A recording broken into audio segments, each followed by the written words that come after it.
Hi, I'm Leah, and I'm here to give you one of my favorite Shakeology recipes.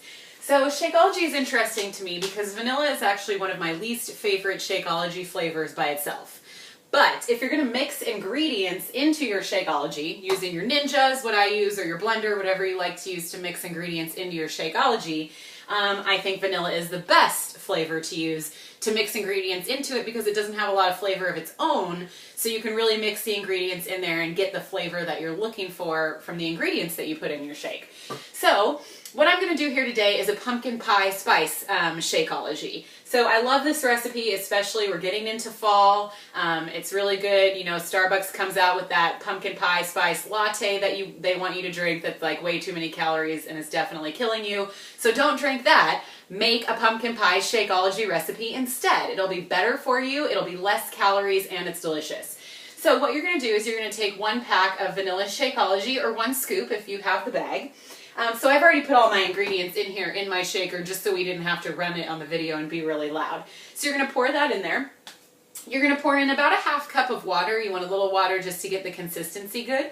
And then you can either put in a 1/2 cup of almond milk. I like to use sometimes if I want a little bit creamier consistency. Today I actually put a 1/2 cup of coffee in it because I'm going for a little extra caffeine kick. And the coffee flavor mixes really well with that pie flavor. It kind of feels like you're having a slice of pumpkin pie and a cup of coffee. So that's how I'm going to do my recipe today. I put in pumpkin pie spice, so just Trader Joe's pumpkin pie spice, whatever, so that'll give it a little flavor there. And I used organic pumpkin from Trader Joe's also. I like the organic one. It doesn't have a lot of those side ingredients. You don't want to buy the pumpkin where they already put the pumpkin pie ingredients in it. It packs a lot of extra calories and some chemicals and other things, so get yourself just an organic pumpkin that you can throw in your Shakeology. To sweeten it up a little bit, I put a teaspoon of honey in my recipe today. If you don't want to add the extra calories, you're trying to avoid honey for whatever reason, just throw in a pack of stevia sweetener. So I use Truvia. Don't put in both or it'll get too sweet. So I used honey today, but Truvia is a great option if you're avoiding the extra sugar or extra calories in your Shakeology.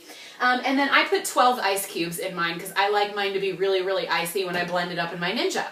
So that is your pumpkin pie spice Shakeology recipe. And as you can see here, so it gives me pretty good. It gave me 30 ounces, so that's plenty to drink.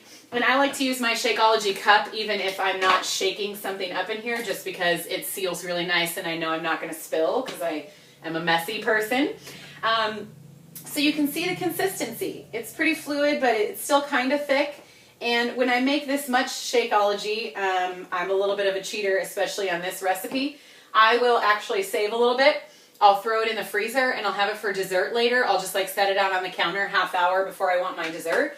And I'll leave it out on the counter and let it kind of melt a little bit. And then it's a really yummy dessert and it's pumpkin pie flavor, so it's delicious. And now I have my perfect pumpkin pie Shakeology recipe all ready to go in my cup that I know I'm not going to spill. So that is a great way to use your vanilla Shakeology to really add flavor to it, add ingredients to it, and it makes it really, really yummy. So I hope you enjoy this recipe. Enjoy it especially over the holiday season. And secret hint, the organic pumpkin at Trader Joe's does not expire for 2 years, so I stock up on it and I keep it in my cabinet so I can have this recipe year-round because it's one of my favorites. So enjoy!